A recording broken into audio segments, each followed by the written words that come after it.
Out to deep and real, recognize it just the psalmist in his palms of palm leaves, giving honor to Hosanna in the highest Hawaiian waters. The sound of it couldn't match the wave I'm caught up in. The sound of heaven's heart rhythm is louder than a storm could get.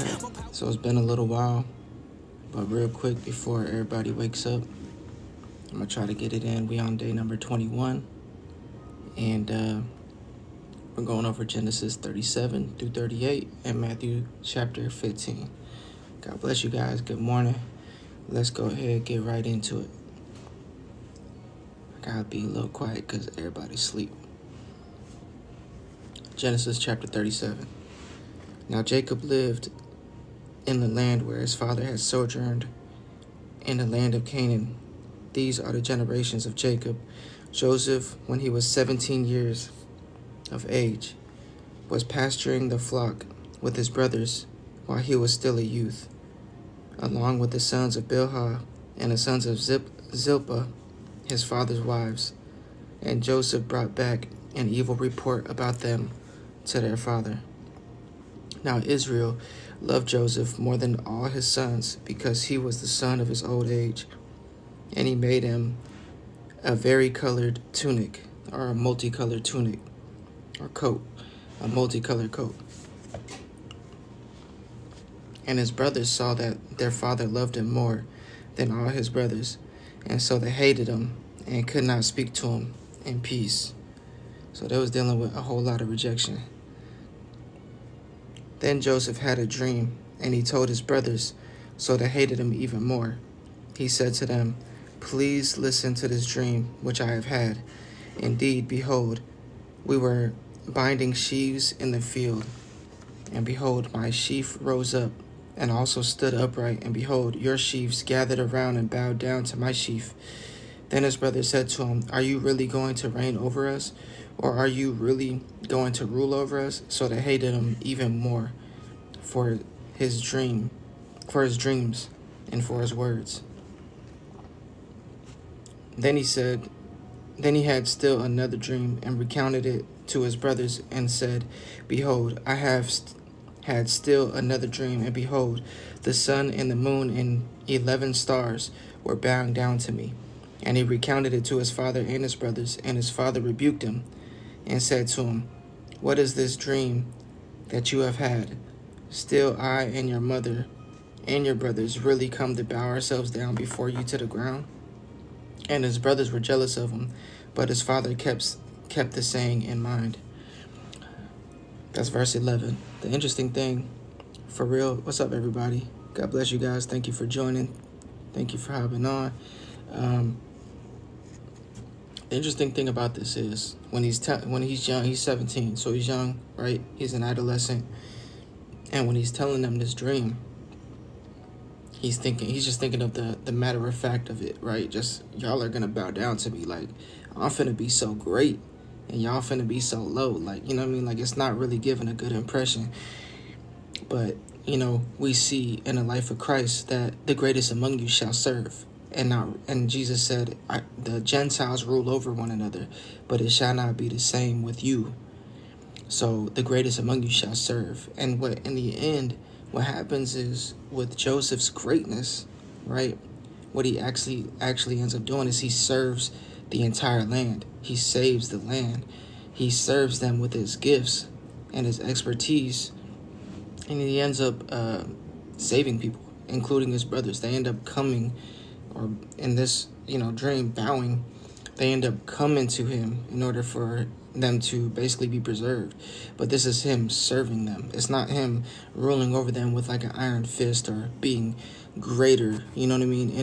In that sense, it's more of him being at such a high level so that he can serve. And it's giving a picture there of how we're supposed to be. A lot of us, when we get to certain places or we do certain things, we let it get to our head real quick. But eventually, that's way further in the story when we get there. But, he realizes why God had him go through everything. And what was in his mind when he was younger, which was everyone's finna bow down to me because I'm so great, what he realizes is really he's put there for a purpose and for a reason. Verse 12. Then his brothers went to pasture their father's flock in Shechem. And Israel said to Joseph, Are not your brothers pasturing the flock in Shechem? Come, I will send you to them. And he said to him, I will go. Then he said to him, Go now and see about the welfare of your brothers and the welfare of the flock, and bring word back to me. See, there's a word right there, right after he has those dreams about him ruling over them and them bowing to him. The very next few lines talks about check on your brother's welfare. This is really a picture of what's to come. What he's sent to do is be there for the welfare of his people. Let's see. Okay, yeah. So check on your brother's welfare and the welfare of the flock, and bring word back to me. So he sent him from the valley of Hebron, and he came to Shechem, and a man found him, and behold, he was wandering in the field, and the man asked him, What are you seeking? And he said, I am seeking my brothers. Please tell me where they are pasturing the flock. Then the man said, They have sojourned from here, for I heard them saying, Let us go to Dothan. So Joseph went after his brothers and found them in Dothan.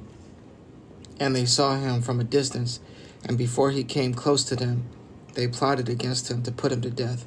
Then they said to one another, Here comes this dreamer. So now, come, let us kill him and cast him into one of these pits, and we will say, A wild beast devoured him. Then let us see what will become of his dreams. But Reuben heard this and delivered him out of their hands and said, Let us not strike down his life. Reuben further said to them, Shed no blood, cast him into the pit that is in the wilderness, but do not put forth your hands against him, that he might deliver him out of their hands to return him to his father. So like here we see, man, this after the fall in the garden, there's this cycle that as they're supposed to keep, protect, and till the land, which is what the brothers are pretty much doing with the land, what ends up happening right after Adam and Eve with the next generations is murder. Cain and Abel, and the story goes on. And this is happening again. There's hate, there's murder, there's blood, and all of that stuff. And thankfully, they didn't actually put their hands to him because of Reuben. Now it happened when Joseph reached his brothers that they stripped Joseph of his tunic, the vari-colored tunic. I like multicolored, but yeah, vari-colored. I'm reading in the LSB. The multicolored tunic that was on him, and they took him and cast him into the pit. Now the pit was empty without any water in it, and they sat down to eat a meal. Then they lifted up their eyes and saw, and behold, a caravan of Ishmaelites was coming from Gilead, with their camels bearing automatic gun. It says aromatic gum and balm and myrrh, going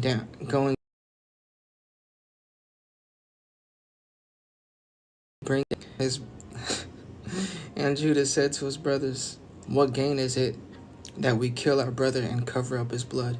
Come, let us sell him to the Ishmaelites and not lay our hands on him, for he is our brother, our own flesh. And his brothers listened. Then some Midianite traders passed by. So they pulled him up and lifted Joseph out of the pit and sold Joseph to the Ishmaelites for 20 shekels of silver. Thus they brought Joseph into Egypt. Then Reuben returned to the pit, and behold, Joseph was not in the pit. So he tore his garments. Dang. Then he returned to his brothers and said, The boy is not here, not there. As for me, where am I to go? So they took Joseph's tunic and slaughtered a male goat and dipped the tunic in blood. And they sent the vari-colored tunic and brought it to their father and said, We found this. Please recognize it, whether it is your son's tunic or not. And he recognized and said, It is my son's tunic.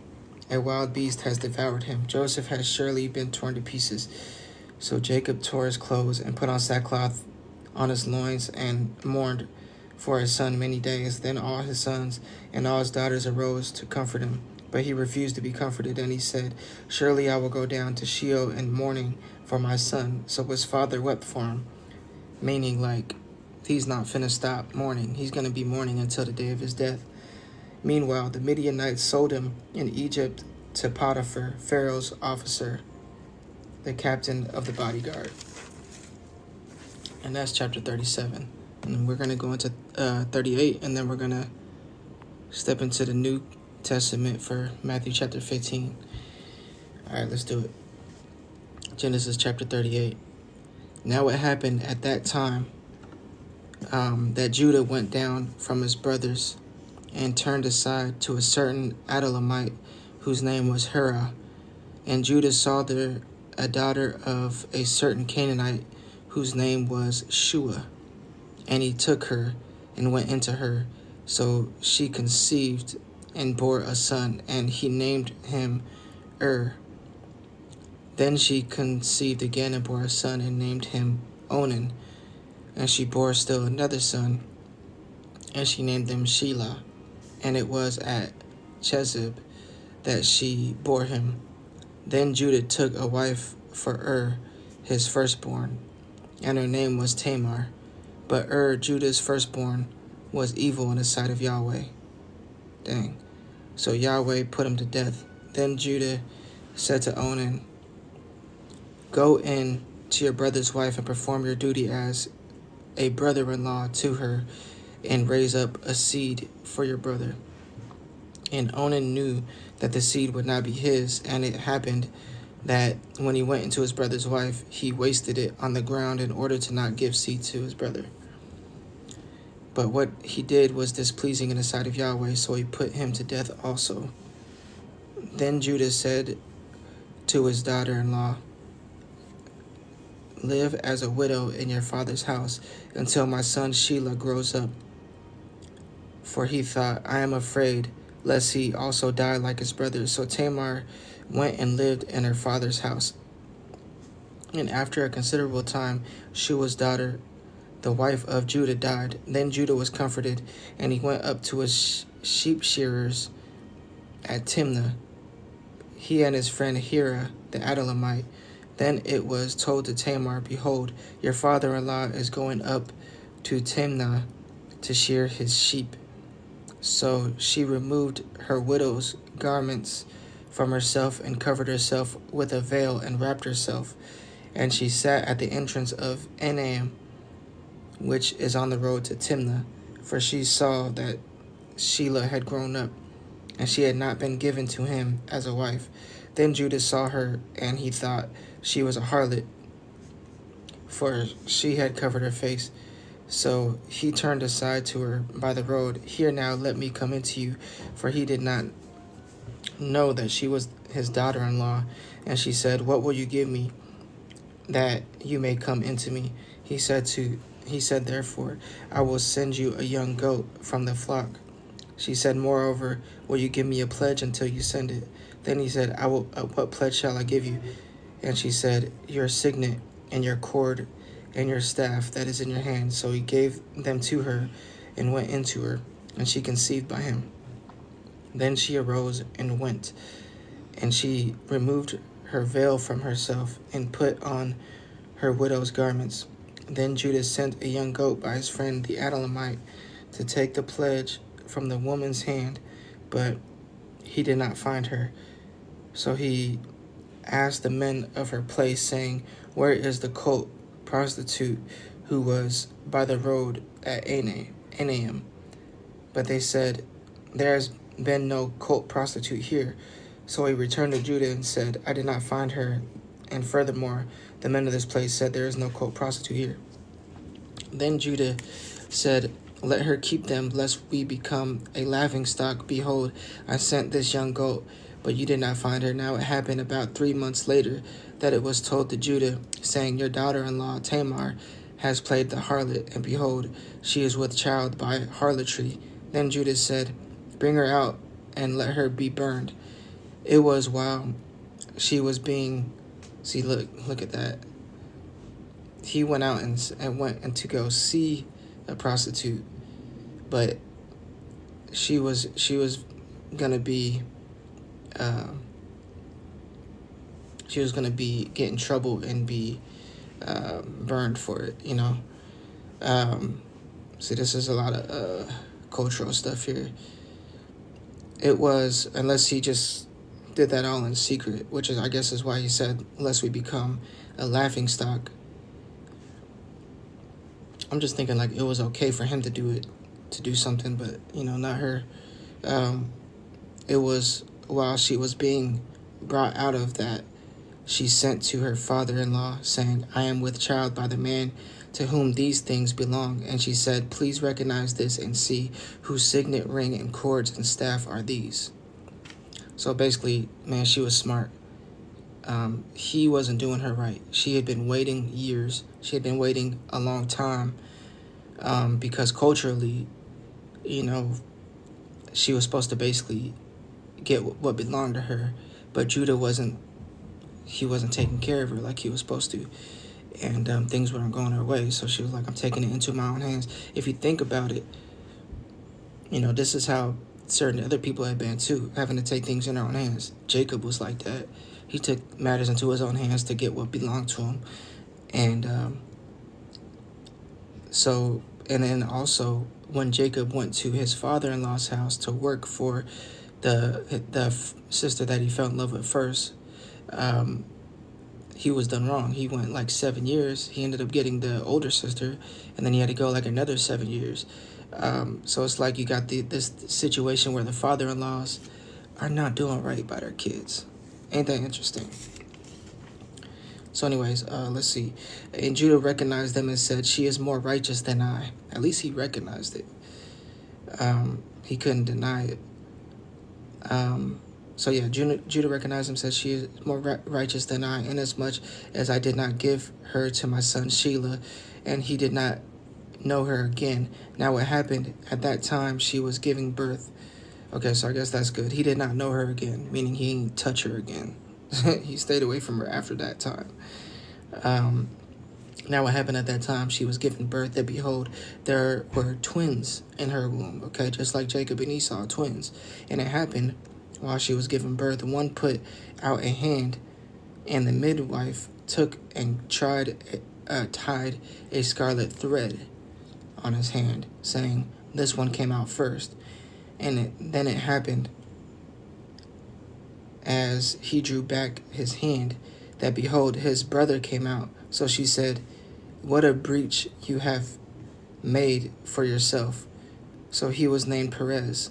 Afterward, his brother came out, who had the scarlet thread on his hand, and he was named Zerah. That's interesting. That's interesting. Okay, so that's it for the first part of the reading. Now we're going to Matthew chapter 15.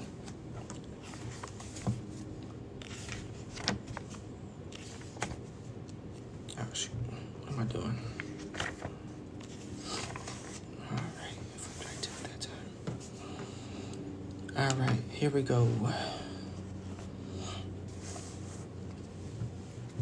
Then some Pharisees and scribes came to Jesus from Jerusalem and said, why do your disciples break the tradition of the elders? For they do not wash their hands when they eat bread. Notice here it says the tradition. It doesn't say the law of Moses or anything like that. They're just breaking a cultural tradition, right? And he answered them and said, why do you yourselves transgress the commandment of God? See, this is something greater that they've transgressed for the sake of your tradition. For God said, honor your father and mother, and he who speaks evil of father or mother is to be put to death.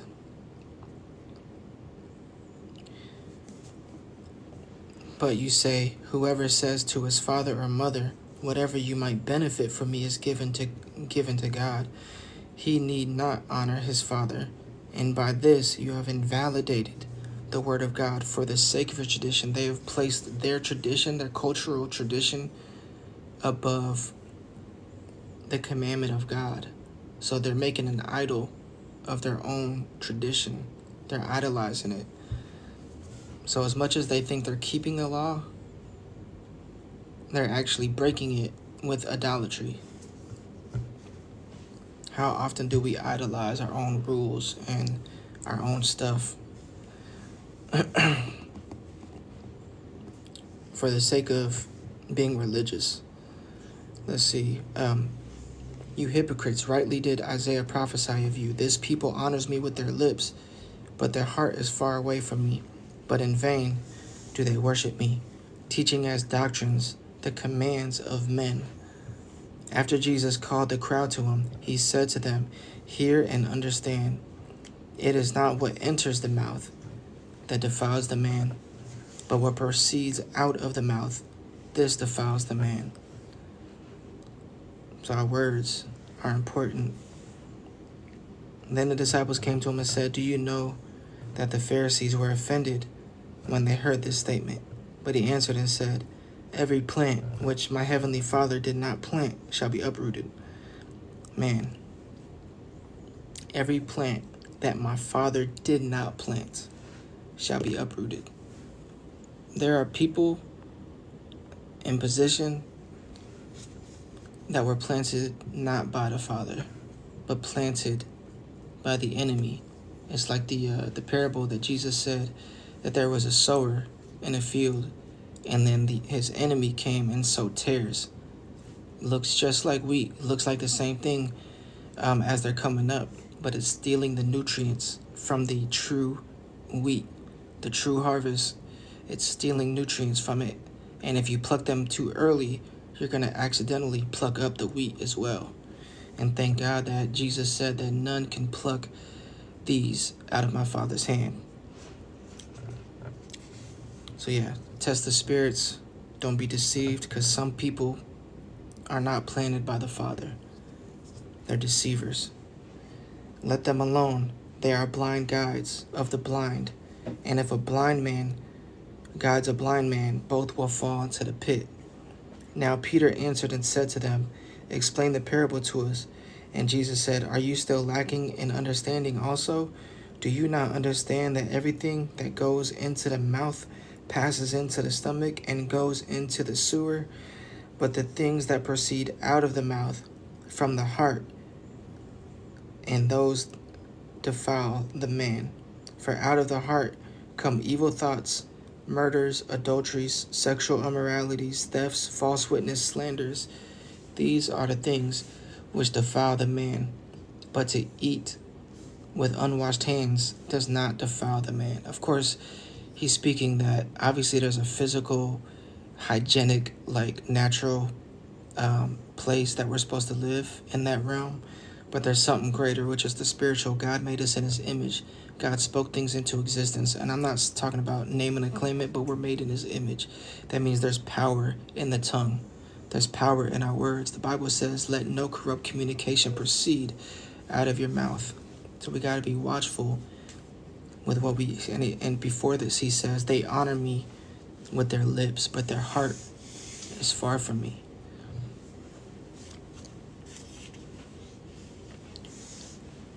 And going away from there, Jesus withdrew into the district of Tyre and Sidon.